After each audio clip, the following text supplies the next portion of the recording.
Muslims, you all are praying here, correct? Can you imagine? He is still thinking of us. Then Jibril alayhi salam, who is in charge of the heavens, he is in charge of all these activities, right, in the heaven. So he witnesses this talk between Allah and Muhammad sallallahu alaihi wasallam. He says, "Ashhadu an la ilaha illallah wa ashhadu anna Muhammadan Rasulullah." I bear witness that Allah, there is no God except Allah, who is worthy of being prayed, worshipped, and Muhammad is his messenger. Definitely, I believe. The same thing we are saying to Allah in prayer, correct? At-Tahiyyat. Then we are saying, Allahumma salli ala Muhammadin abdika wa rasulika nabiyil ummi.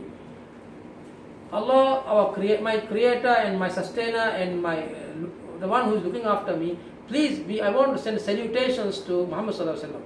Salutations means what? Saluting. Why do we salute people? Because they have done something very noble, right? You see, Allah, Muhammad sallallahu alaihi wasallam struggled so much to bring the Quran to us and Islam to us. Understand?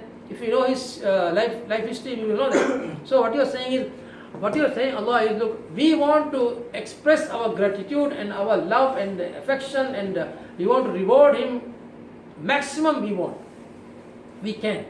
Okay? So we are asking Allah to do that, because Allah has ordered us to do that also, right? Salli ala Muhammad. We are not talking about any other Muhammad. Muhammad. Abdika, Allah's slave, and Nabi means messenger. Wa rasulika, prophet. Ummi means he does not read and write. What does that mean? That means you are acknowledging that the Quran is not his writing, it's Allah's words. Are you with me? Then you say the last part. وَعَلَىٰ آلِ مُحَمَّدٍ وَأَزْوَاجِهِ وَذُرِّيَّتِهِ كَمَا صَلَّيْتَ عَلَىٰ إِبْرَاهِيمَ وَعَلَىٰ آلِ إِبْرَاهِيمَ فِي الْعَالَمِينَ إِنَّكَ حَمِيدٌ مَجِيدٌ. You see, wa, Arabic word, the letter wa, means in English end. And divehi adi. Adi about I have one more thing to tell you, Allah. I want you to give the reward, salutations, our gratitude and our the love we have for Muhammad sallallahu alaihi wasallam. I want to express salutations, okay? Dignify Muhammad sallallahu alaihi wasallam. How? The way you dignified Ibrahim alayhi salam and his companions and his family.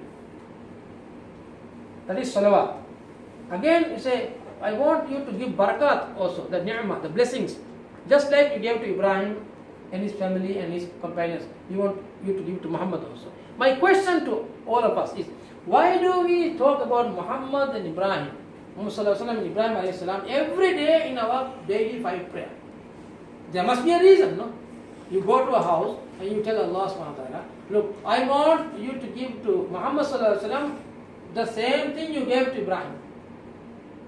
I want you to give Muhammad the same things that you gave to Ibrahim. 2 things, salawat and barakah. Salawat means salutations. Salutation means the honor.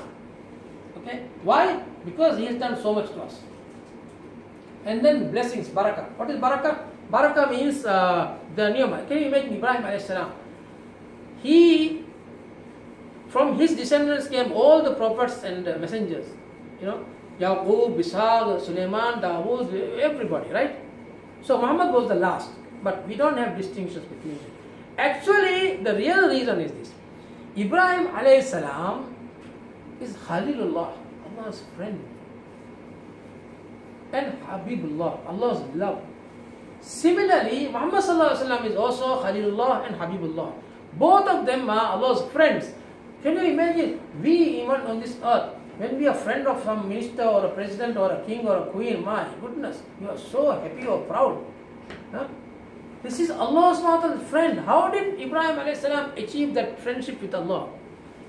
He passed all the tests Allah put to him, from the young age up to the 175-year age.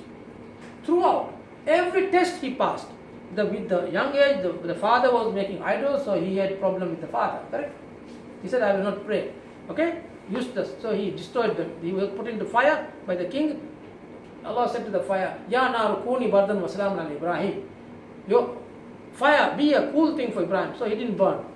And then later on, Allah ordered him to go and put Hajar and Ismail in Mecca, where no tree, no human being, no water, nothing, no food. He put there because Allah instructed him. That's where the Kaaba was built. Right? He went to Sham. He did all the traveling, calling for Allah. and then he built the Kaaba with Ismail. And when Ismail grew up also, he ordered Ismail in a dream, he told him to slaughter him. He obeyed it, but Allah saved him, right? So basically every exam, every test Allah put him on, everything Allah asked him to do, he did it. So he became a friend of Allah. So when we invoke their name, or we repeat the name and remember their names, we are trying to tell Allah, look, these are the models that we want to follow. Actually, when you die, or when we die, when we go to heaven, we will be with the people whom we love. Okay? So if you always emphasize in your prayer that these are the model roles we want to play, and if you love them, and you want to gratify them, and you want to dignify them, and then give them all these things, basically you are asking Allah. Allah will know that you want to be with them, like them. You want to be Allah's friend and Allah's love. Can you imagine the dimensions of these things? Alright. So when we finish the prayer, we say Assalamu alaikum wa rahmatullah, Assalamu alaikum wa rahmatullah. Correct? We are basically coming from seventh heaven with all the gifts of love and peace and security and all the gifts from Allah, and we are distributing to our friends from the right and left. But when we finish our prayer, we don't even want to shake hands with somebody or say smile. We are just locked up. Understand? So can you imagine within one rakwa, these are the things that we say, the dimensions of it, and the importance, the significance of these things. Are you with me? How do you get all these things? From the Quran. How do you get from Quran? By reading it. How do you get it? By reading it, understanding it. But how do you internalize it? By reflecting and pondering over these things. Understand?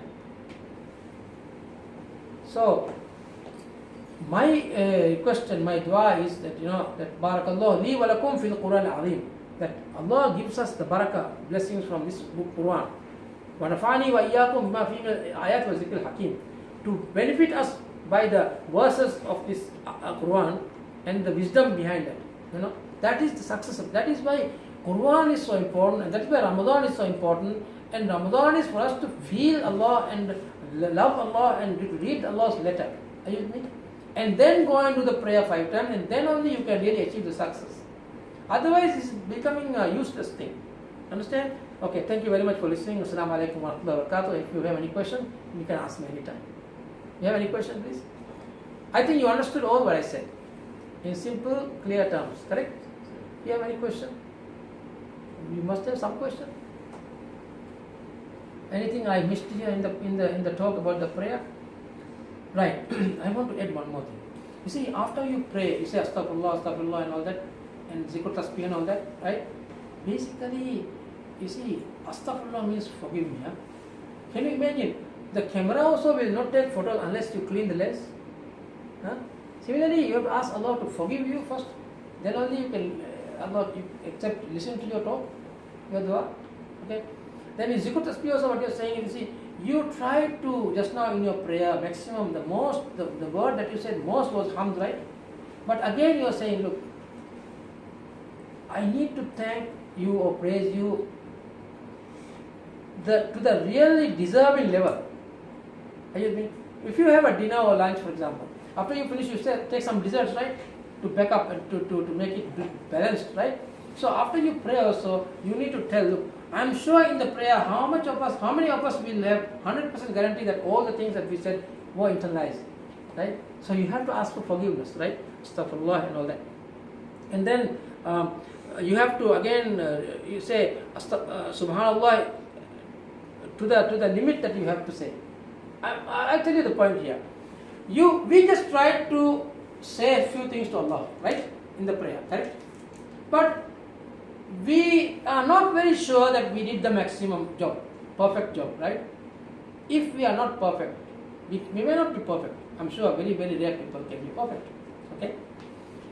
Then we are telling Allah, look, even though we have slipped something, please catch up. Okay?